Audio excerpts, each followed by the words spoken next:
Waduh, lewat kuliah sakedak deui nya. Kumaha nya rasana kuliah? Kedah wawa nu hanti awal deui atuhnya. Circle rerencanganna kumaha?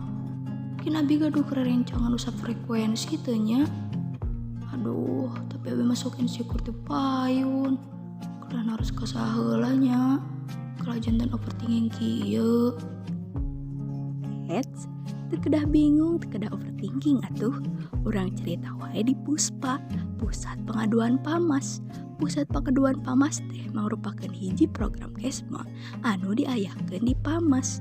Tujuanna pikeun wadah kanggo wadia balad PAMAS anu ngagaduhan bang-baluh perkawis akademik sapertos UKT, beasiswa, sosial sareng sajabjina. PUSPA ayeuna aya di Instagram nyaeta di PAMAScare. Tinggal di DM wae. Tuh hilap di follow heula. Yuk mending curhat-curhat di PAMAScare, diantosnya.